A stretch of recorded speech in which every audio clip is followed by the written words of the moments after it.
Hello, hello, hello. Welcome to Royal Sussex Live. Let's see who was here first. MJB, welcome to Royal Sussex Live. Hello, Kathy Bryan. Connie Balmer, as I just split my lip because my lips are dry. Hold on. Ouch. Okay. You would think by now that I would put the humidifier on, but I have to clean it out first because I've had the water sitting in there too long. That's not healthy. Remember that. That's not healthy. So I am going to clean it because I keep splitting my lips because my lips are dry. Okay. Lydia Washington, Judy Matasit, yes. And who else is here? Verda Sanchez, Dorcas Baker, hello. And Angel A. Wanda Valentine, happy Wednesday. Where were you yesterday? Let's see who else. Karen, Mimi M, Sharon Chung, welcome. Kim Peaches, and let's see. Shirley Kearney, hello. Michelle B, Marshar, Mo Shannon, Fatal Heckman, Goody, Hole, and Hardy. Okay. Let's see here. Janice Goodrich. Uh, hey, you. No, okay, no, I got this. Bulagni Lanita. Yes, yes, yes. Okay. Myra V. Let's see. Marshar. Okay. Karen. Okay, I said Karen. Walina Greer. Hello, welcome. Thank you for being here.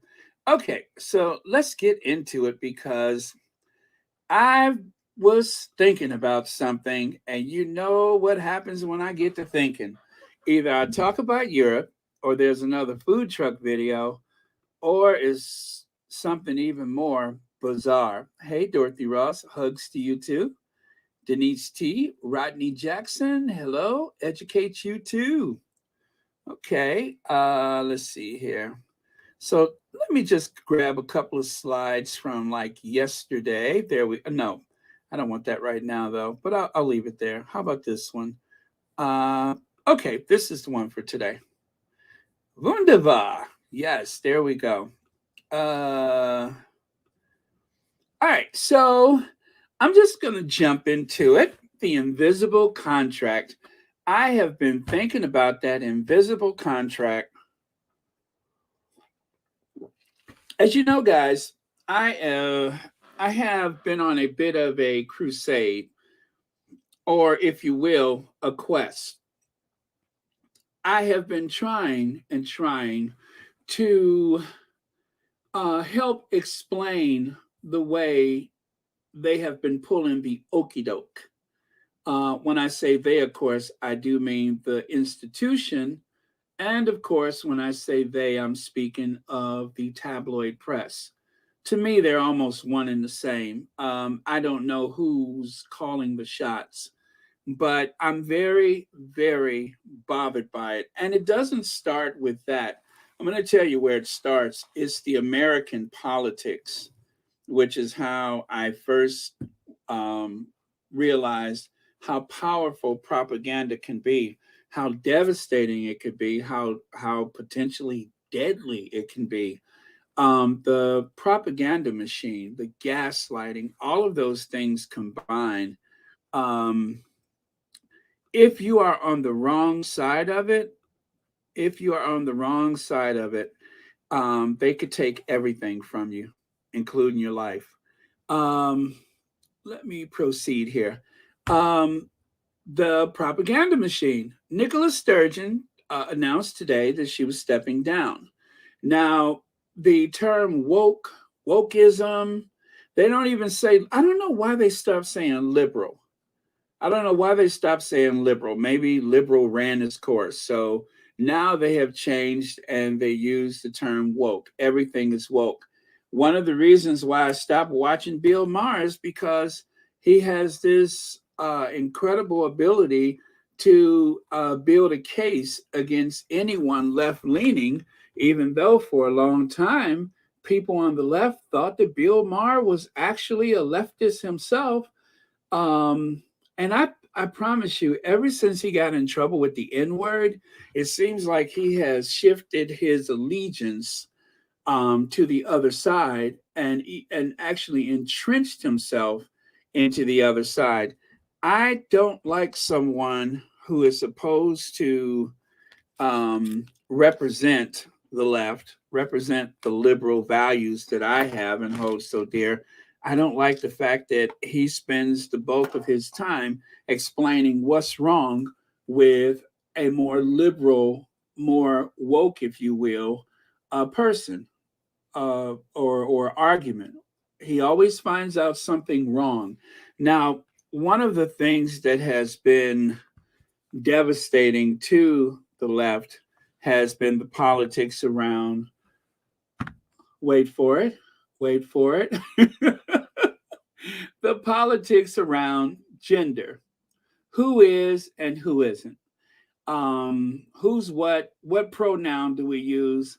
And so in trying to do something to make things more equal for people in Scotland, it seems like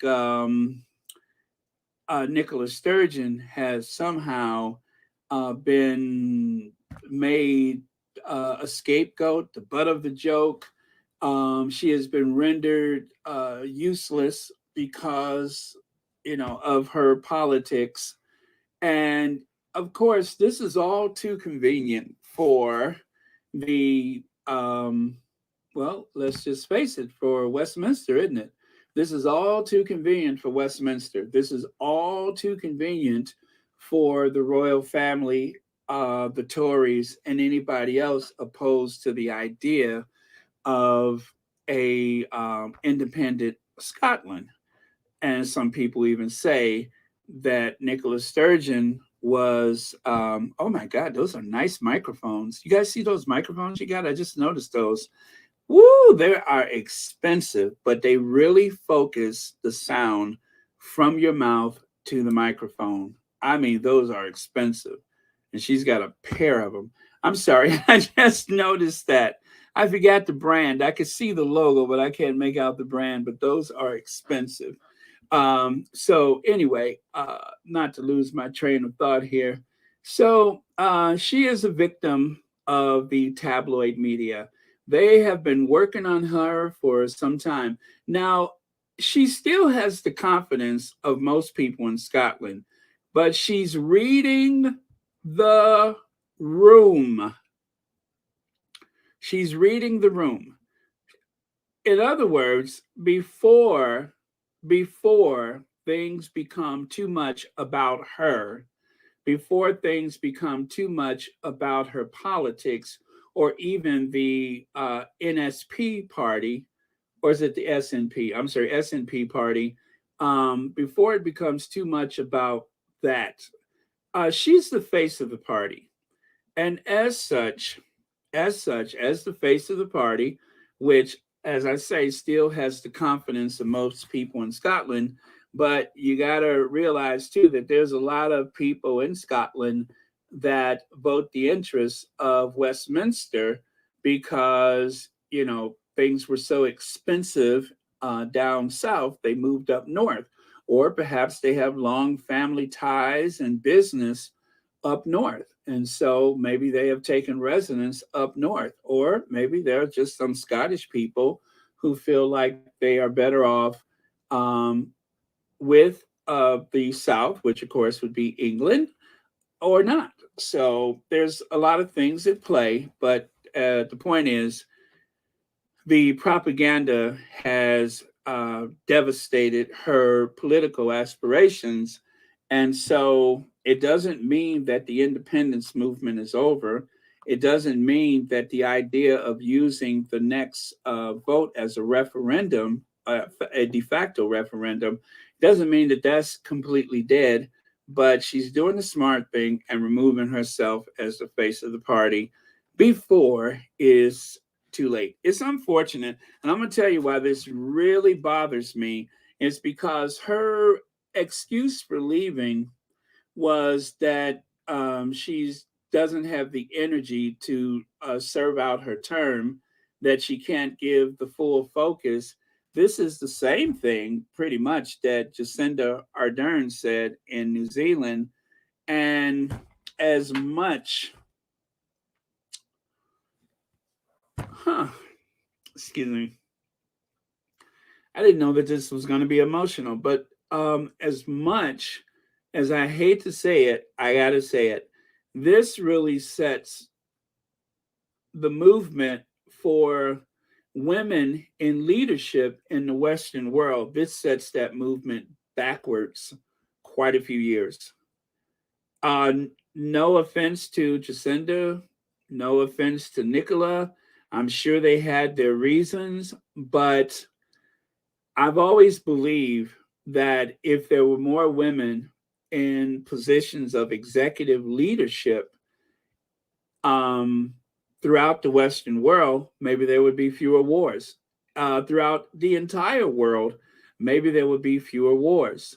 But because this has happened, I can't help but think that this really sets back the idea that a woman should be able to lead a country. Now, of course, she has her reasons, and the ones that she specified, she did say that she felt as though it would cause problems for her to be the face of the party. And I wish she had left it at that. But instead, she started talking about her personal life and how long I've been in politics. Well, as an American, and looking at those fossils walking around the Capitol building in Washington, D.C., I, I mean, how old is Nancy Pelosi? Nancy Pelosi didn't step down. She had to be knocked down, but she didn't step down. She was gracious about leaving, but Nancy Pelosi is in her 80s, right? She just turned 80. Nicola Sturgeon is what, 53? That's relatively young. So the reason that she gave for leaving, oh my God, I'm just like, if you would have said anything else, if you would have confessed to being of an alien race or something, but the idea that I want to spend more time with my family, I've been in it too long, she just made it sound like she was tired and could not handle it anymore. And that was, if this would have happened, and Jacinda Ardern would not have, you know, offered to step down, then, and for you guys in the U.S., when you have a prime minister, or in Nicola's case, first minister, she can't be a prime minister because of the, you know, United Kingdom, because of the union between the two kingdoms. She could not be a prime minister, so she's a first minister. And she couldn't be a prime minister unless there was independence from the South, okay? So, or from England. So when she offers to step down, or when Jacinda offers to step down, or even when Boris Johnson offered to step down, it's different for us here in the US. If the president wants to step down, then he would submit a letter to the Speaker of the House, to the, I think, to the Supreme Court. Everybody who's important would get that letter. But starting with the Speaker of the House and, of course, the Vice President. And they would have an effective date of which they would step down. Now, that's only ever happened once, and that was with Richard Nixon. So out of 6 presidents, we've only had that happen one time. So that by itself sets a precedence for how to step down from power as a president of the United States. Okay? So, all right, so fine. that is the difference between a prime minister or first minister stepping down compared to a president stepping down. With a president, there would probably be more urgency to it. I'll just say that. And with a prime minister, is whenever the parliament decides who should take the reins of power, based on the majority of the party in power. Okay, so that is my best understanding of it. Shirley Kearney says, Baron, it could be that they may not want to deal with the cutthroat type of things. And look how they came after Pelosi's husband in order for her to step down. Well, I like a conspiracy theory like anybody else, but that's all that is. Nancy Pelosi doesn't impress me as the kind of person who would step down under any circumstance. She's just not made that way. And um, basically the election gave the majority to the Republicans, so she had no choice but to step down. But I don't think anything would have made Nancy Pelosi step down. Um, yeah, she's not that person. Nicola Sturgeon, her case is so different um, because as the face of the party and because she has gotten caught up in some weird politics, it's just like with Boris Johnson and even what is her name, Liz Truss, any of the Tories that have been in power for the last 16 years. um, Once you lose the confidence of your ministers or your cabinet or whatever, then you're unable to govern. And so with a president, it doesn't matter. You can just hang in there. But of course, if there's a majority, if everybody in the cabinet agrees that you are lacking confidence, of course, there's that, God, I forget what law that is or statute, but, what is it, 25, where they could, remove the president from office. Pretty high bar thus far. They haven't done it yet. So, but yeah, so that's the difference. I just think it's unfortunate. I just hate, and I'm not singling her out. I just hate that these two events are back to back because these were obviously somewhat liberal women governing countries, and it sends the message out that unless you're like Marie Le Pen in France and you are this ultra conservative, then obviously your politics as someone who is more liberal has failed. That's the whole point of it. It's not only because that she's a woman that I feel bad about this, but it's sending that message. It's not what I think, but it's how they are going to spin it in the press and how it will be interpreted by anybody who needs to check that box like, yeah, see, I told you, a woman with that kind of politics, blah, blah, blah, blah, blah, blah, blah, check. That is the whole point of it. So I'm not singling her out. I'm not, angry or anything like that. I just hate these two things back to back with women who I look up to and respect, giving the conservatives, giving the right wing media this early Christmas present. That is the point that I'm making. I may be wrong to feel that way, but I'm just telling you, as someone who has um, observed politics, has studied politics, who knows politics, is not so much the individual at this point. It is how it is going to affect the whole party. And God bless her for recognizing that and stepping down now. And I mean, if she stepped down at this point, I'll have this much faith in her decision. It was the right time to do it, and she had no choice but to do it. She knows what she's hold on a second, you guys. Give me just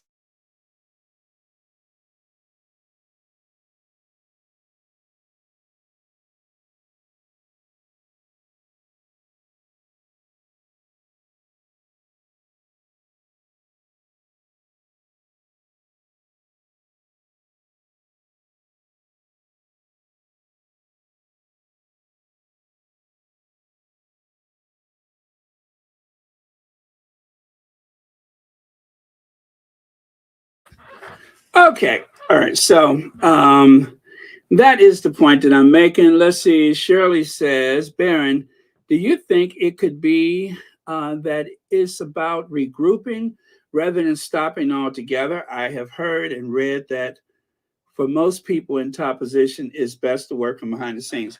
Well, she said that she's going to work from behind the scenes. She said that she's going not leaving politics, but she's going to work from the back bench.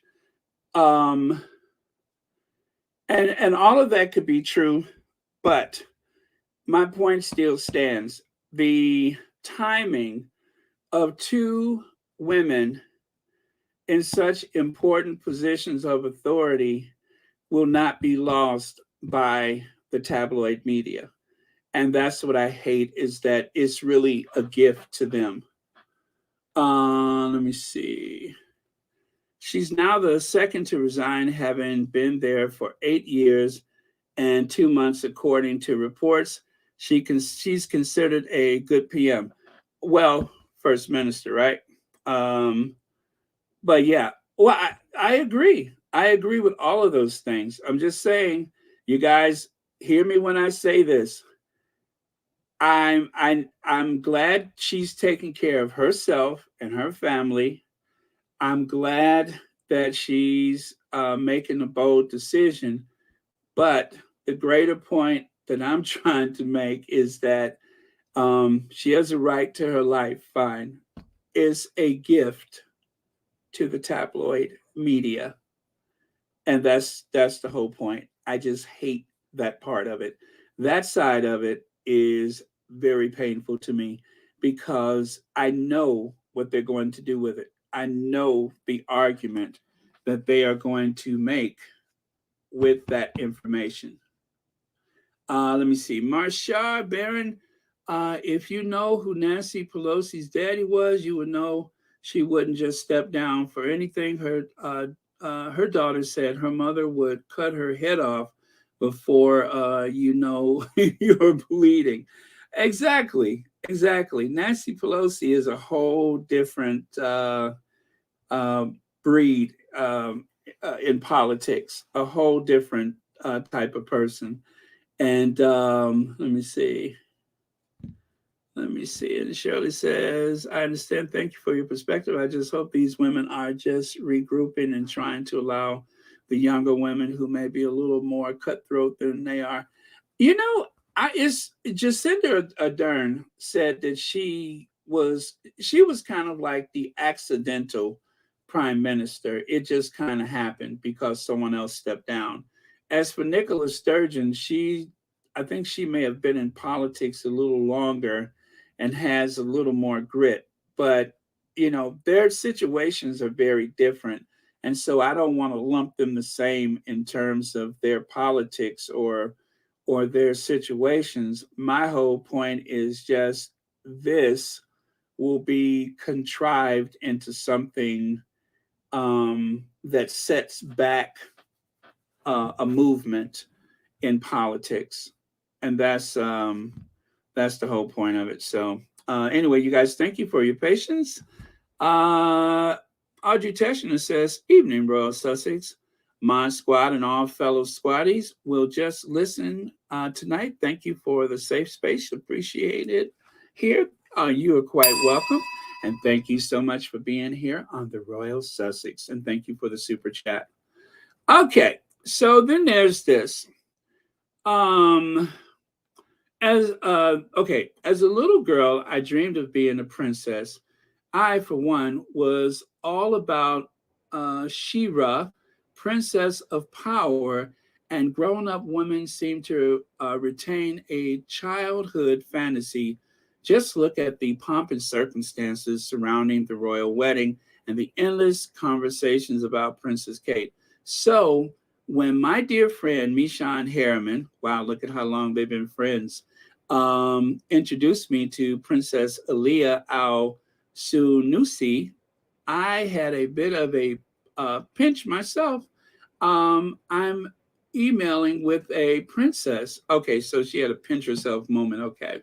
And Al Sunusi's family was exiled from Libya when Gaddafi seized the throne in a coup d'etat. Coup d'etat. But that hasn't stopped Aaliyah from flexing her respective royal muscles. Aaliyah is on the board of trustees for Global Heritage Fund, where she concentrates on their activities in Libya. So this was the column that they were using to try to build this case against Meghan, that somehow she was obsessed with being a royal princess. And so when I woke up this morning, these are the two competing headlines. Is that on the one hand, you have Meghan wrote about Princess Kate's wedding years before she met Prince Harry, and how she dreamt of being a royal rebel rather than Cinderella, debunking claims she knew nothing nothing of royal life. And then, of course, there's the Nicola Sturgeon story.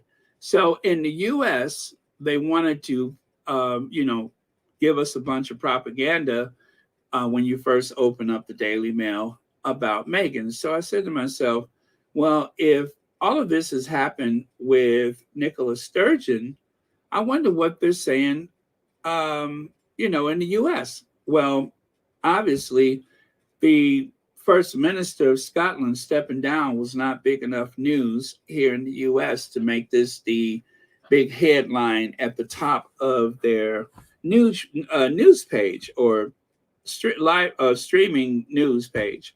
So there you go. Between the two, you can see where their priorities were. Try to create apathy against the Sussexes in the U.S. first and foremost, and then put it further down the line in the UK. And then in the UK, let's make sure that we, kick Nicola Sturgeon while she's down.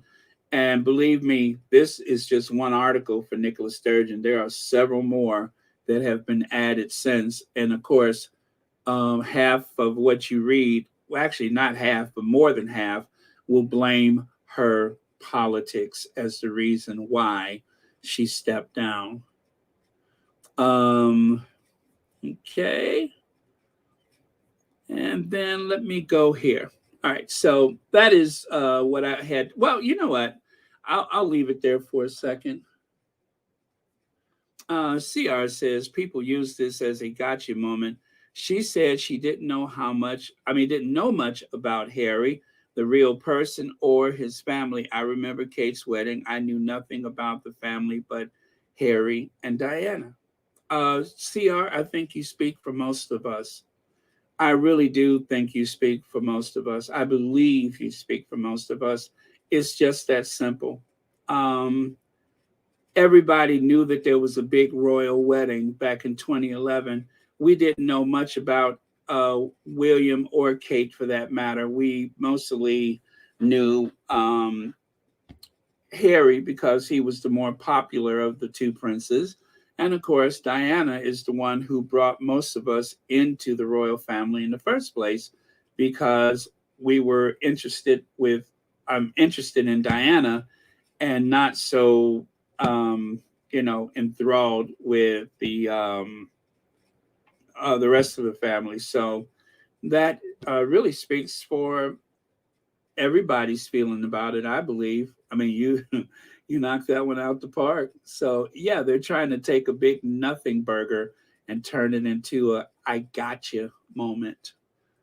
They're so weird for this. Knowing a wedding happened isn't the same as knowing about a royal family. The Daily Mail is obsessed. Well, the thing is, there hasn't been any sightings of Meghan, since the fall, I think, or since the start of winter. And they have to try to get their money somehow. They're running out of steam with the Spare, and so now they're going to pick up and focus on this situation. So it's much to do about nothing. And I almost didn't even discuss it today because I'm just like, this is too stupid for words. But I just wanted to show you the contrast between what I saw as the headline of the day, focused Daily Mail US, Focus Daily Mail UK. They didn't even think it important enough to make it the big story in the UK. Oh, yeah, they went all the way back. They got in the time machine for this one. Okay, I'm going to move on. As I was interrupted, suddenly I won't be able to stay on long today, but Shetland Council, speaking of Scotland, rejects bank holiday for Charles's coronation. It is too expensive for them to shut down for the day.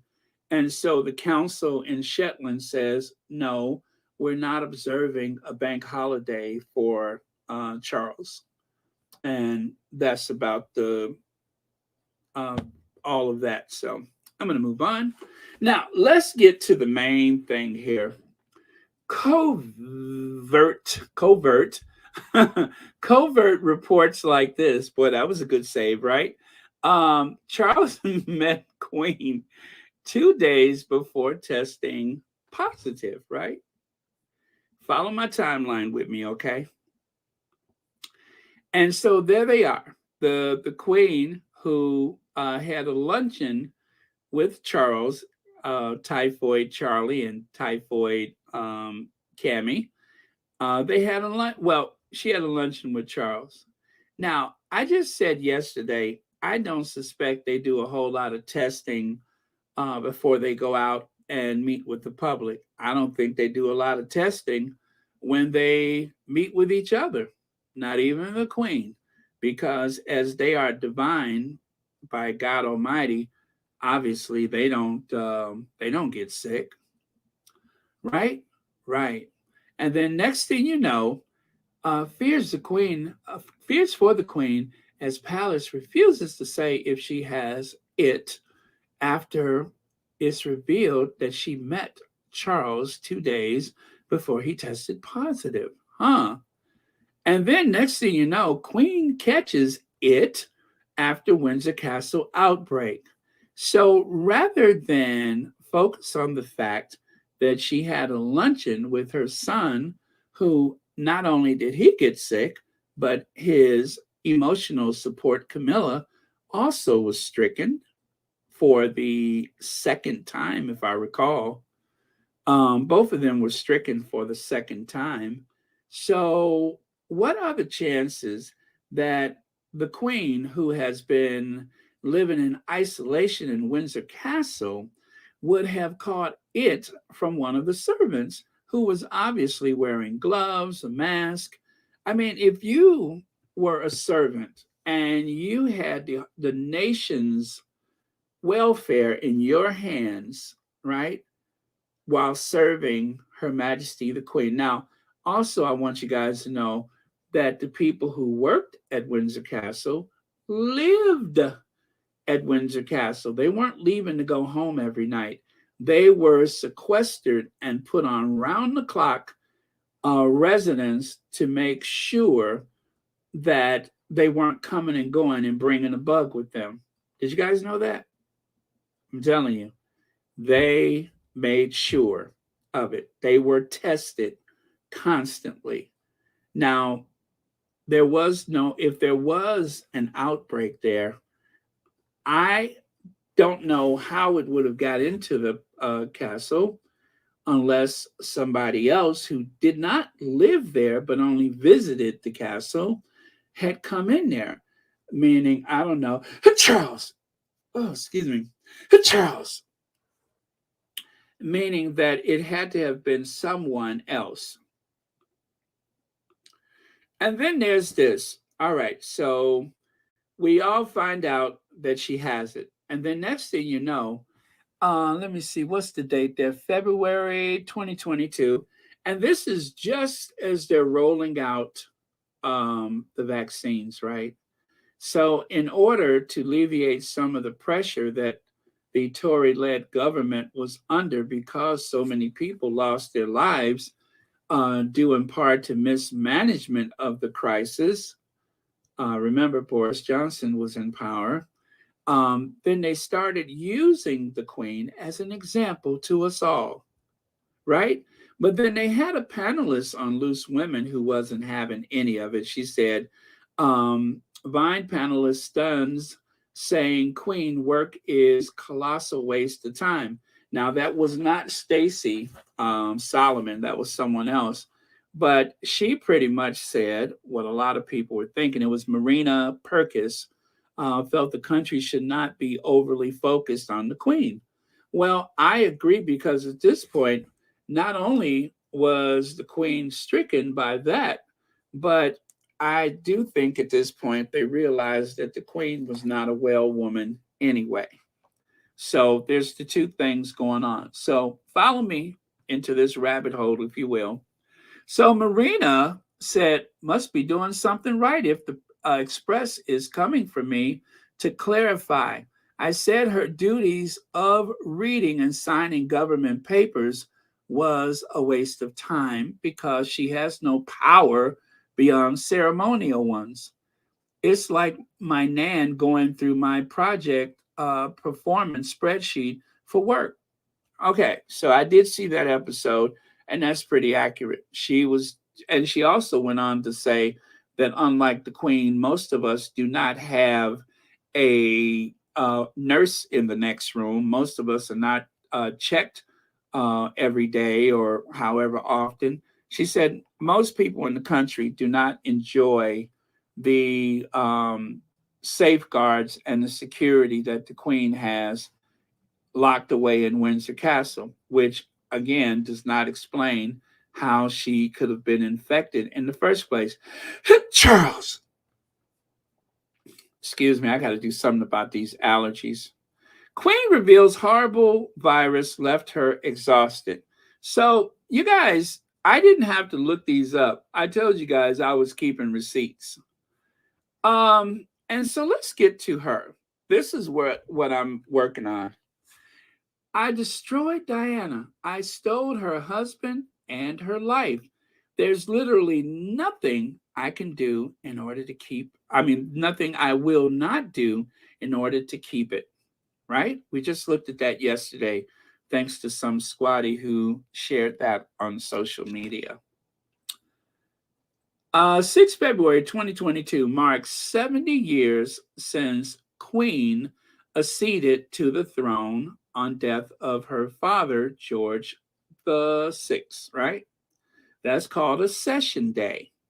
And on that day, Her Majesty said Camilla, they had a release, a press release, will become queen. Her Majesty 95 issues historic platinum jubilee statement to end years of uncertainty and tells public, I know you will give them the same support you have given me. Or did she say that, right? Or did she say that? Camilla, Duchess of Cornwall, will be made queen consort when Charles is eventually crowned king. Now, like I say, at this point, they know the queen is not well. And I can't help but think that they were planning. I mean, after all, she was in her 90s, so you would have that state of mind in the first place. But they were planning this big coup for Camilla. This isn't even about Charles, this is about Camilla. Camilla was working behind the scenes, allegedly positioning, jockeying for her position to become queen consort. So all those years of, call me the Countess, I'm sorry, the Duchess of Cornwall, she knew that that was going to be short lived. So right here, having met several times, I really like Camilla, but the PR campaign and span of the last week has been extraordinary. The Daily Mail, let me see, would have been the first paper to lay siege to any idea of Queen Camilla. Now they are putty in King. Is it Camilla's hand? Yeah, Camilla's hand. Um, the invisible contract is real. So that's from Emily Andrews, who, as far back as then, seems to have been more critical of the royal family than we ever expect for her to be. One perspective we know as I point out yesterday, the Queen can even give an audience to can't even give an audience to the leader of an opposition or any other of her privy counselors without the permission of her prime minister. Isn't it then surprising that she would consult a prime minister? I mean, she wouldn't consult. I'm sorry, you guys, wouldn't consult a prime minister over this. So you could see that this was so out of the ordinary. That's why I saved these, because I knew, I just knew that there was some mischief afoot, in my opinion, because this is so out of the ordinary. It's like they wait until Lizzie was already at her worst, already. I mean, look at her hands right there. The back of her hands are all bruised. Um, and so obviously very ill and getting progressively worse. She would not have made it to September if she wasn't the queen with the best of care. And then here, another Richard Palmer. Our exclusive story from this morning, Daily Express. The Queen did not consult government over U-turn on Queen Camilla. Downing Street was made aware, but constitutional experts were surprised that the monarch didn't seek approval. Boris was not consulted over Queen Camilla's decision. You see what I'm saying? And I hate to give her credit for it, but Emily Andrews said the invisible contract is real. And of course, Sonny Holston, love you, Sonny, says the princess cohort the princess consort, because Charles promised that Camilla would never be queen, not even queen consort. She was going to be princess consort. And then that's why they said U-turn. U-turn. And this dated, this is when I saved it, the 5th of March, 2022. Camilla's children tipped for new royal titles when Duchess crowned queen and king with King Charles. So Prince Charles may bestow a new title upon the children of his wife Camilla, Duchess of Cornwall, which you guys, I think is probably going to happen at the coronation. You know, doing all the fuss when nobody's paying attention. After and of course, if they're going to take those titles away from the Sussex children, that will also be the day that they do that. Okay? That will also be the day. Prince Charles has been rumored to be keen to modernize the royal family and streamlining the firm when he becomes king. However, the royal author claims the Prince of Wales is also a traditionalist and suggested Charles may like to rectify any anomaly within the royal family after acceding to the throne. Any anomaly, meaning the Sussex children.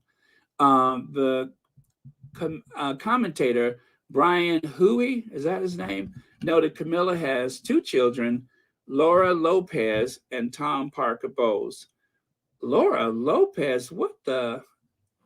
Born during the previous marriage with Andrew Parker Bowles, who don't have titles. Well, he don't have them now, but he will soon. Okay, so let's continue. Now, remember, we went through month after month after month, ready to rule. Queen Kate, king and queen, Queen Kate, Kate prepares to be queen. And Camilla sat back in the cut and did not say a word. She didn't say a word. She just laid in the cut and watched it all unfold because she knew that no matter what they say, that she had a plan. And boy, did she have a plan. So she didn't say anything. She just played it cool, laid in the cut, let them have their moment. And then, of course, there were little intermittent excursions into the news day, like, move over, Kate. Camilla is the new queen of the high street, how Duchess of Cornwall is putting on the style and outshining even her most glamorous relatives, right? Jeannie Bond. Now, remember, all of these are invisible contract stories because the whole point of it is to set a mood, to create a sentiment among the population in regards to members of the royal family. All right, so right here, Duchess of Cornwall breaks down in tears after hearing women's stories. So remember when she did that old silky chicken face? That was back in 2016, right? Old story. But she has continued to go back and forth to these women's shelters and domestic violence places in order to help build her brand. And then by April of 2022, Camilla, always unnerved by Prince Harry. Uh-oh, here it comes. Here it comes. Camilla, always unnerved by Prince Harry's resentful stare.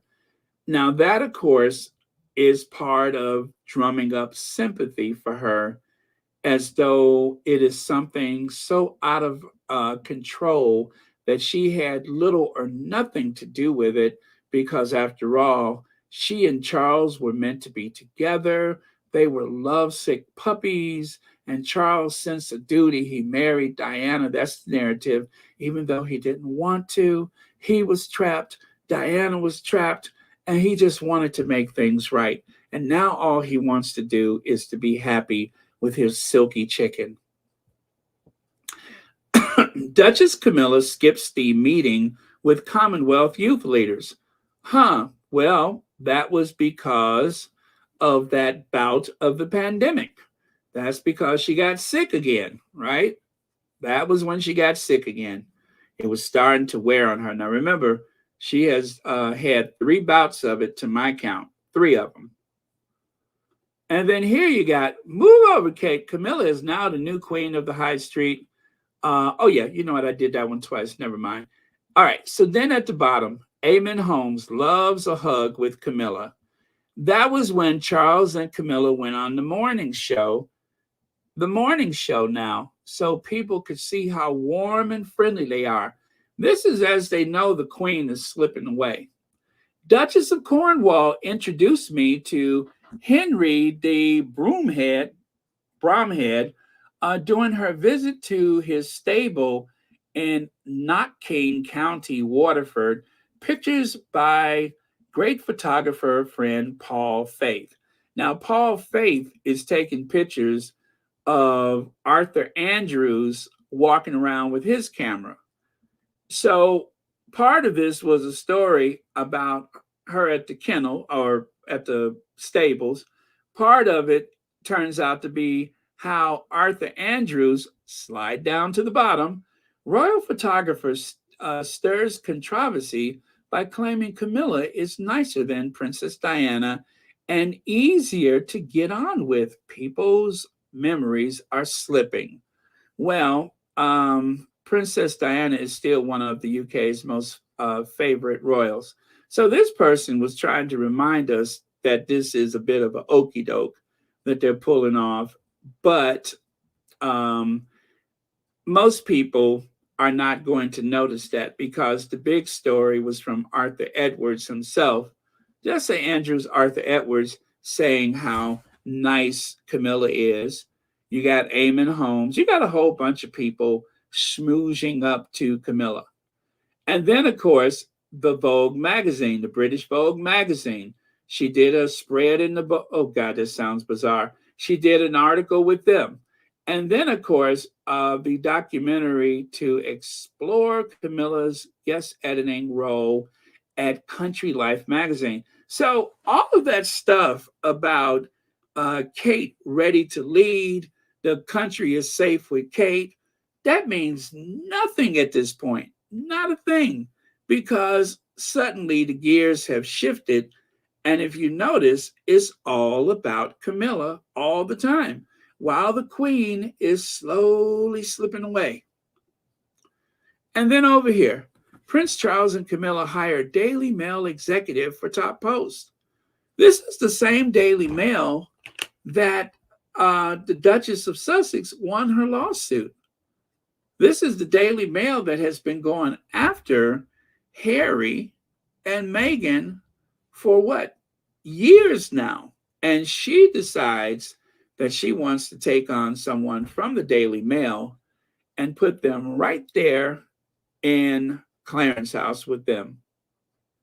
Joining the firm, Camilla and ex-husband Andrew Parker Bowles, Camilla's ex-husband Andrew Parker Bowles carries out a royal engagement on behalf of the Queen Consort as he represents her at a funeral.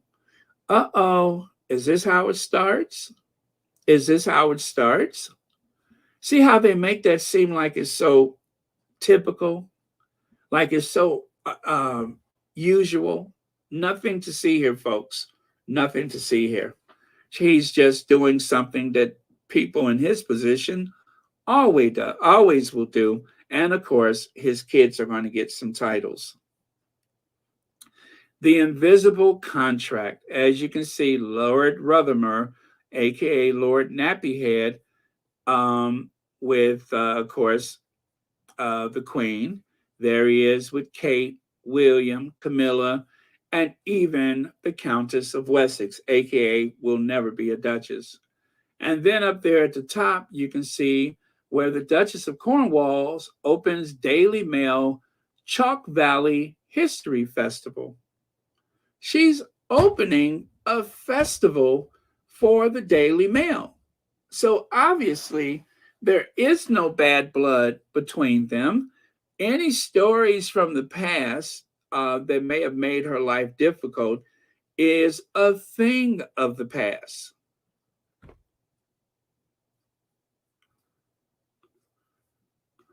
Now, let's move on. Praise for the Queen of Diplomacy. Queen Camilla's decision to ditch the controversial Koh-i-Noor diamond and wear a 112-year-old Queen Mary crown at the coronation will help avert diplomatic row with India, experts say. So instead of wearing this, well, I talked about that yesterday. Instead of wearing that crown that has the, I don't know what you would call it, but I'll show you. You can see the one on the far left has 8 arms, the one in the middle has 4, and the one on the right has 8. I think it's 8. So the Koh-i-Noor diamond can be moved and shifted to either crown so long as a male does not wear it. Then supposedly it will not bring bad luck. So again, they also have a crystal quartz crystal replica that they could also substitute. Whether they will or whether they won't, I'm still a bit skeptical as to whether they would go through all that trouble when I don't think most people would know the difference. And even if they did, the papers are going to say that it isn't. So whether she does or she does not, the whole crown jewels, as far as most people are concerned, are just filled with blood diamonds and stolen property from other countries, like the Koh-i-Noor itself. And again, Sunny Hostin with the Views Sunny Hostin slams Queen for wearing crown with pillaged. With stones pillaged from India and Africa, while ex-Obama aide claims U.S. is captivated by her death because they are obsessed with privilege as woke attacks continue. There goes the word woke. These are a list of some of the places that some of the wealth, including that as part of the royal regalia, where it originates from.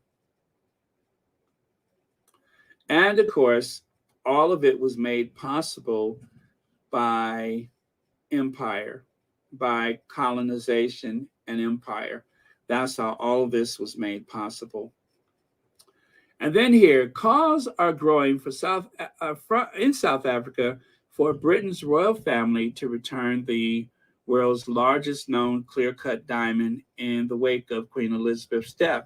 So this is the other fire that they're going to have to put out once things really get rolling with the coronation, and once Charles is crowned and everything. They're just going to hope that that goes away. The whole idea of the crown jewels and all of the stolen jewels from places within the empire, or the colonies as they were at the time. Okay, and so then here's the other part of it. Sussex silence is Meghan's way of declaring war on future Queen Consort. So, of course, they want to blame Meghan. Harry is the blood relative. Harry is the one who likely has spent more time with Camilla, not Meghan. Meghan is new to the family, but that never missed an opportunity to blame the woman of color. With one exception, the Queen's announcement was universally applauded. There was silence from the Windsors in Montecito, although always anxious to play up their royal status in America, which is a lie. The Duke and Duchess of Sussex and their two children sent, they're bringing the kids into this, sent none of the customary congratulations or messages of loyalty to their family in London. So let me break it down for you. They're making this an us versus them. So in order to build up Camilla and to legitimize Camilla, and by the way, that's the photo they used for the article, they have to tear down Meghan. They have to make Meghan the antagonist. Their insult was surely deliberate. It has been said by a number of people that Harry has always disliked Camilla and blamed her for wrecking his parents' marriage.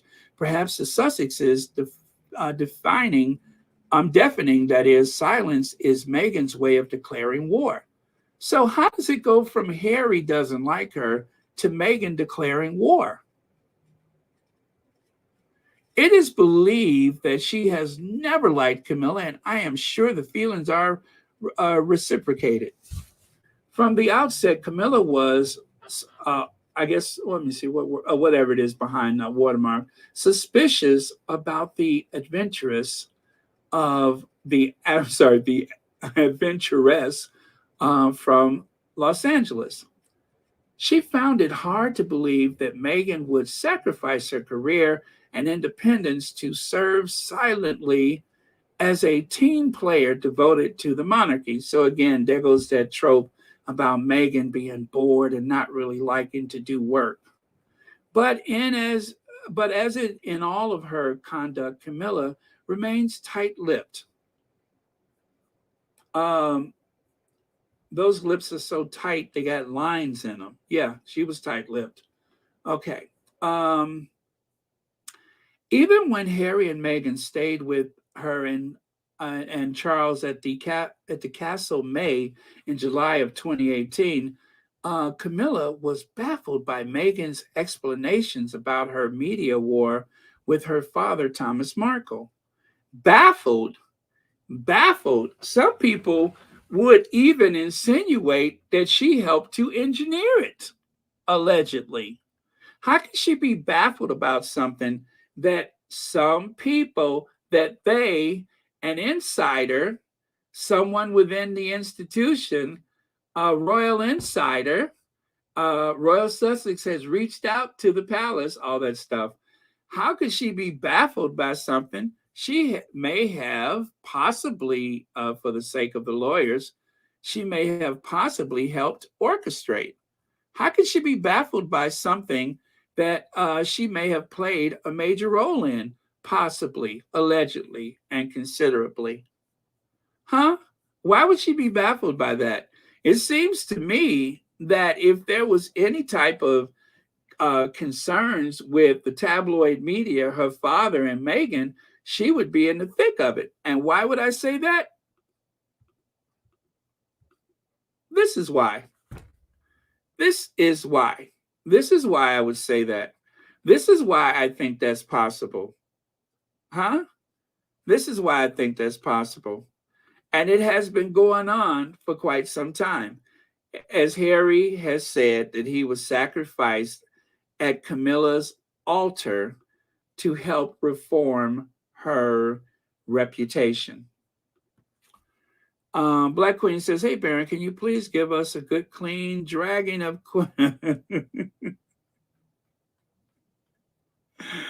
uh, maybe not this time, but thank you for the super." I'm trying to choose my words carefully as I'm bringing up all of these clippings that I have been hanging on to. All right, so I want you to see the close up. This is why I tell you that the tabloids,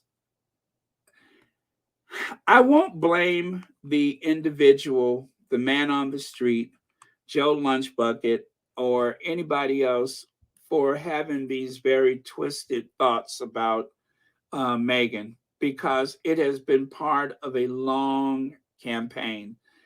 Take a look at this. So there's Camilla covering up her mouth, coughing or whatever.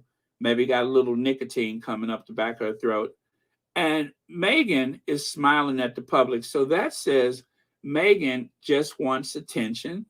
And Camilla is staring at Meghan because she knows that she's up to something.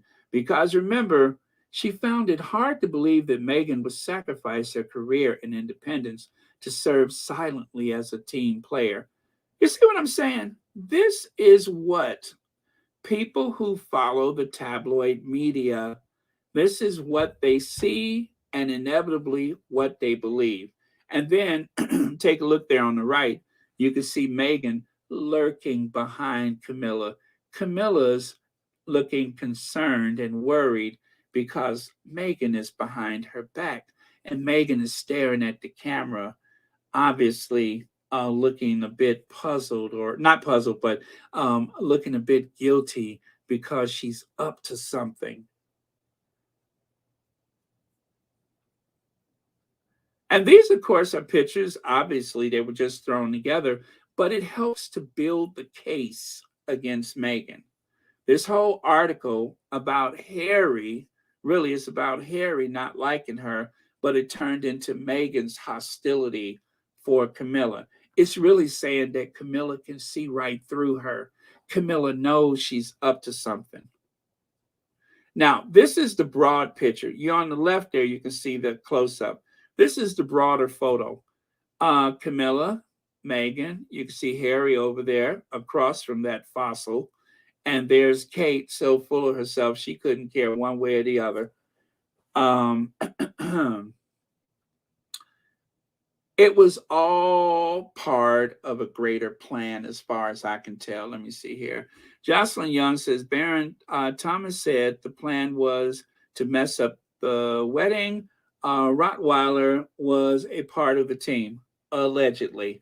I'm way ahead of you, sport. And that, like I said, it's amazing that she seemed to be puzzled about anything when she seems to be in the thick of it. And thank you so much for the super chat. Okay. And then here, okay, I know this is triggering, but I have to do this. Reveal how Buckingham Palace was left incredulous when Meghan said she was on her way to Balmoral ahead of announcement of Queen's death, sparking frantic clarification. Well, number one, Meghan didn't say anything. Harry assumed that his wife could accompany him because that is his wife. And of course, there were, you know what, I have more than just this one headline. The only reason why I chose this one is because two parts. One is the palace was incredulous. So that lets you know that they were suspicious and hostile toward Meghan. The other is check out the photo. Meghan, who may or may not have a certain mood at the moment, Nothing to do with the Queen. If you guys remember, when they went out on that balcony that day, Kate stood right in the middle. William had to coerce her to move, so she stepped a fraction of an inch. Then he told her to move again. Then she moved just a little bit more. The Queen wanted Harry and Meghan front and center. Even the Queen went to the side. She wanted Harry and Meghan front and center. And Kate was being Kate that day. I'm sure that is why Meghan may have been feeling a certain way and was trying to contain whatever it was she was feeling. It was not directed toward the Queen. She's not even looking at the Queen. But the photo with the story is that the very ambitious Meghan somehow was trying to worm her way into the royal family so she can get a hold of something. And then, of course, she would just leave. Thing is, she hasn't left. She is still married into that family. She is still a working prince. Well, actually, she is a princess of the realm. Although she is stepped back from duty, she is still HRH, Meghan, the Duchess of Sussex, Princess Henry of Wales, Meghan, Duchess of Sussex. And I don't even know about that Wales part anymore. And I'm going to tell you why.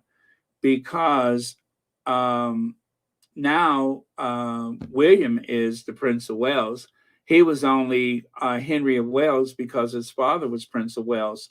So what does that make their name now? I wonder. Okay, now that you just saw before, this is what I believe caused this. Because of all of the nastiness and negativity and vitriol and hatred and suspicion and accusations directed at the Sussexes, Meghan in particular, even if it's about Harry, it's about Meghan. That is why this happened. This is why that happened. Because an ignorant, selfish, narrow-minded woman in the crowd who believes everything she reads in the tabloids, allegedly, decided that she just couldn't possibly show common decency and respect to a member of the royal family because she has been given her marching orders by the tabloid media with implicit approval from other members of the family. So this is why she felt empowered to be shady. This is why she felt she needs to be shady. This is probably someone who voted for Brexit. This is probably someone who I could say a lot of things about. But at the end of the day, it starts with this and this. It starts with the co-conspirators within the family, not necessarily Kate or Camilla, but the institution, the family. And of course, it starts with the tabloid media, most notably Lord Nappyhead's paper, The Daily Fail. See how they put these photos together? Now, this is not Daily Fail. I don't know who it is, to be honest with you. But this was another one of those stories about how the Queen and Kate didn't get along. The thing is, you can't find many photos of the Queen, the Queen and Kate because there aren't that many. There's photos of them exchanging pleasantries, but in terms of them just hanging out or doing things together, Kate going to church with the Queen, you don't find much of that. I'm talking about a solo appearance of Kate and the Queen. But we know there was a solo appearance of the Queen and Meghan. Jealous much? I think so. I think so. Camilla tests positive again. Queen Consort pulls out of her engagements for the rest of the week after suffering symptoms of a cold. And notice how the photos change. She looking just as downtrodden and pitiful and withered. Okay, I know she always looks like that, but I'm saying even more so downtrodden, pathetic, and withered. Okay. And then, of course, let's take a look at this. The family, are they but, I'm saying, the family are there, but they are not her primary caregivers despite advanced age. Her two close ladies just died, and her dresser just released a book saying the Queen drove her to drink with shouting, with her shouting, while at the same time letting her out of the house looking like this. So a squatty posted that. I cut the name off for obvious reasons. And then over here, with all eyes on the rest of the royal family, who is looking after the Queen? Who's looking after our Queen? Somehow, Her Majesty appears to have been left without the care and attention to details that have been until now a hallmark of her reign. Toward the end, there was nobody looking after Lizzie. Lizzie was subject to the bee, the wasp, and the fly. I'm telling you, her diary or her schedule was controlled by them. What she ate, who she saw, everything was controlled by the courtiers. And if you take a look there, her two closest friends died. Now, when a person gets to be that age, when your spouse dies, when your closest friends die, even though she was already sick, she wasn't going to last much longer because how did I do that? Everybody who she had known for most of her life was gone. And look at her leaving the house in the damp with her coat open. And then when she buttons her coat, nobody, points out, or if she buttoned it, these are just photos. I don't think there was a video, but her coat is not even fastened correctly. This is a woman who is not well. Her hands are bruised, her legs are bruised. She's probably taken massive blood thinners, and God knows what else. She's walking with a stick. There was something going on here, something that caught Harry's notice. Queen seen for the first time since illness as she enjoys a solo drive around Windsor Estate. Notice that photo says Shutterstock. I'll talk about this before. This is gaslighting. This is fake news. It's really interesting that Queen Elizabeth has been spotted driving around Windsor. The monarch, wearing sunglasses and headscarf, was alone in her Jaguar as she went for a drive. If you look closely, this pic is credited to Shutterstock. Well, if you look closely, there's that same photo, it appears, November 2021, July 19th, 2021, and September 9th, 2021. That same photo, that same photo, it appears to be the same photo. Now, I can't prove it, but the Queen wasn't out driving. The Queen was not out driving. They wanted us to believe that she was able to drive.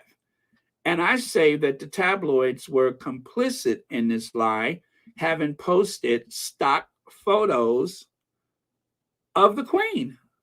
And this was back in 2021. The Queen spotted driving around Sandringham Estate. And then this one. The Queen supports Black Lives Matter, says senior royal representative. Well, we all know that that was a bunch of nonsense. So anyway, that is what I wanted to say about the invisible contract. As I was thinking, I started pulling photos. And as I started pulling photos and receipts, then it all came together to give us a narrative that I have just given you just now. And that is the invisible contract is alive and well. The Queen is not, but the contract is. The royal family brings tourism. If you look at the breakdown for tourism, France, 90 million. This is as of 2019. We don't have new figures because of the pandemic. Spain, United States, China, Italy, Turkey, Mexico, Thailand, Germany, United Kingdom last in the top 10. And I guarantee you that number is even worse today. That number is even worse. Remember, the Eurostar has been going back and forth, not even at capacity, below capacity, half filled trains. Okay. Now, I'm not going to stay on long, you guys. I know you may have a lot of comments, but mostly you guys have been talking to each other, and that's cool. Nixon ordered new royal-looking uniforms to be designed and manufactured and then worn by White House guards until he and they were held up to public ridicule. I saw this and I could not believe it. But you guys, Nixon actually wanted palace guards at the White House. Nixon actually wanted palace guards at the White House. He expected the Secret Service. Now, you guys, there are Secret Service members that are in uniform. They do have uniformed police that are Secret Service agents, and then they have the usual 2- and 3-piece suit Secret Service agents. These are the ones that are patrolling the White House. That's why they have a sidearm. They're not Marines, they are police for the Secret Service. You could even see the badge. That's the Secret Service badge. Nixon wanted them to wear those very European-looking leather caps. And then, of course, those police, what do you call those? Motorcycle cop hats. They look like a hat that a motorcycle cop would wear.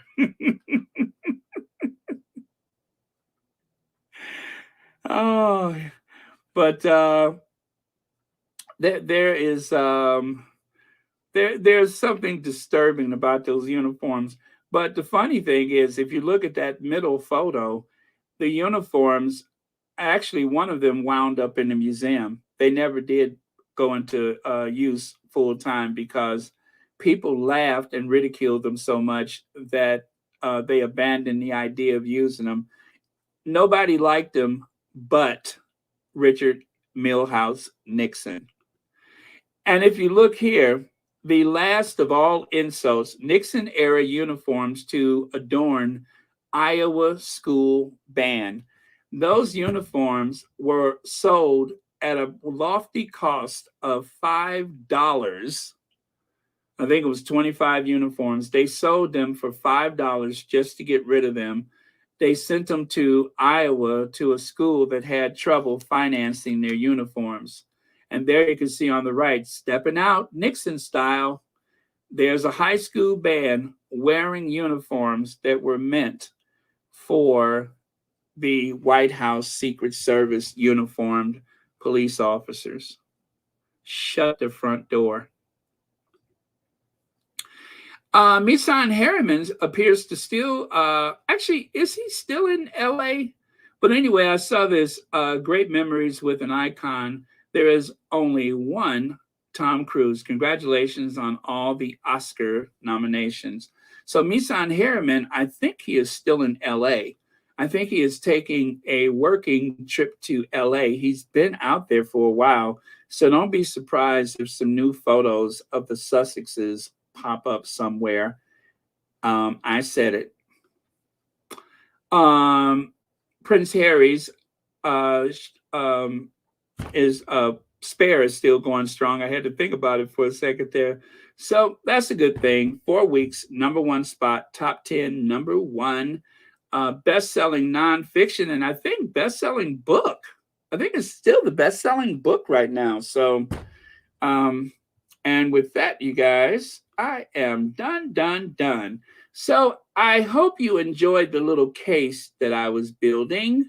But as I said, I was giving it some thought, and I was thinking about that invisible contract and the implications thereof. So, um,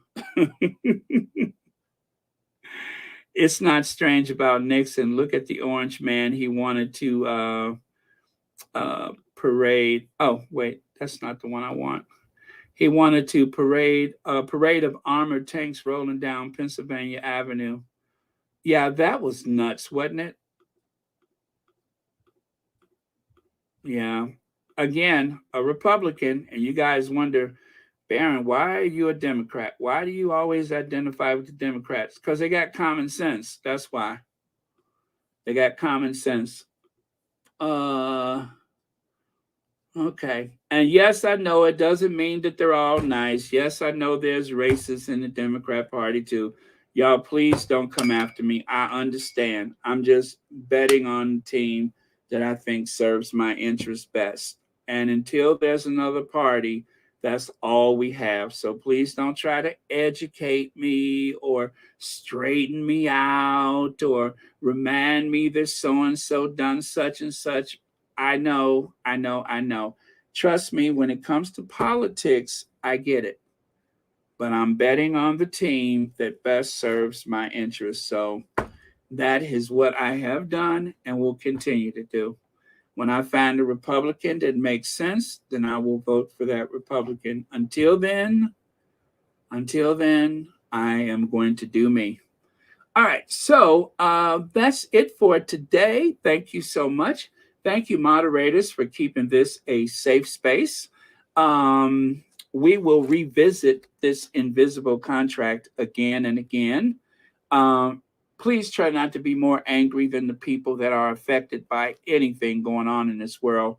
And I say that for your own good. It's better for your health and well being. And also, be very deliberate in your thoughts, your anger, and frustration, because the enemy, which is the tabloid media, wants you to be disorientated. They want you to be angry. They want you to become irrational and nervous and reactive. That is the best way to ensure them that they have control over what you think and what you feel and what you do and see and who you vote for. That is yielding control to the enemy. Don't do it. Do not do that. Research.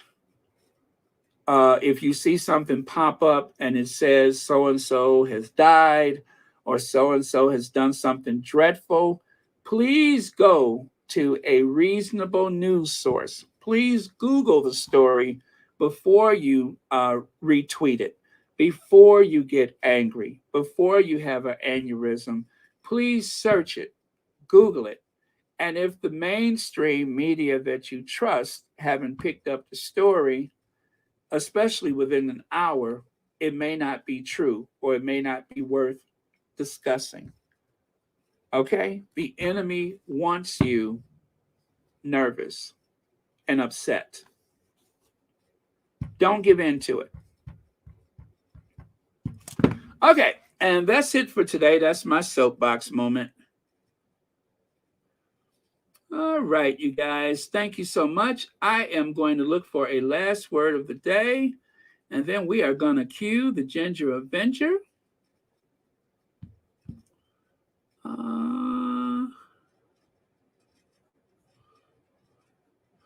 Preferably a last word that has nothing to do with me, something to unify us all.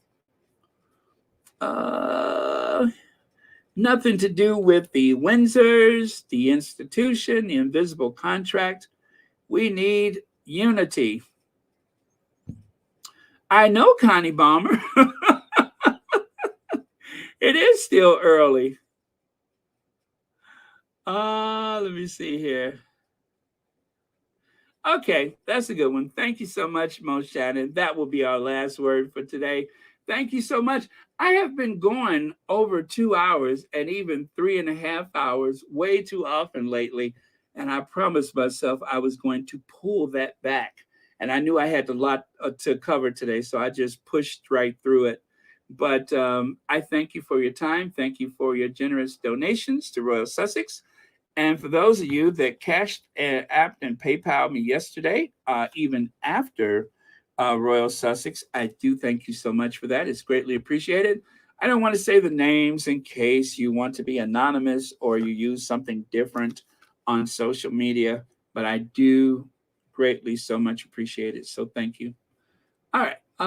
And with that, I am going to thank our queens and then Q Ginger Avenger. And I will see you all tomorrow. Don't let anybody take your grace away from you. Stay in your grace. Thank you, Princess Diana. Thank you, Queen Doria, for those amazing children that you gave this world, children that are going to inevitably change this world. Okay. Let me see here. All right. So, love you guys. I'm going to cue Ginger Adventure, and I will see you all tomorrow.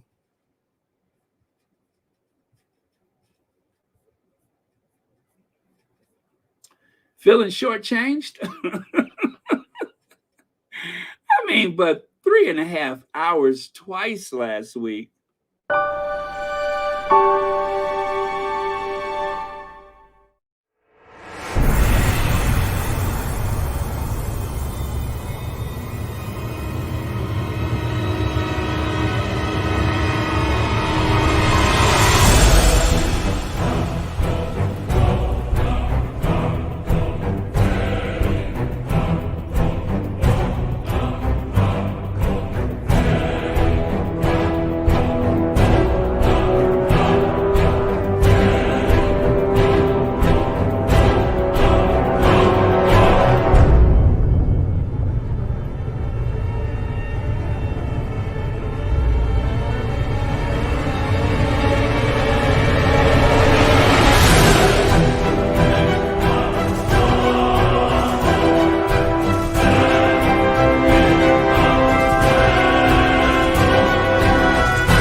Thank you, everybody.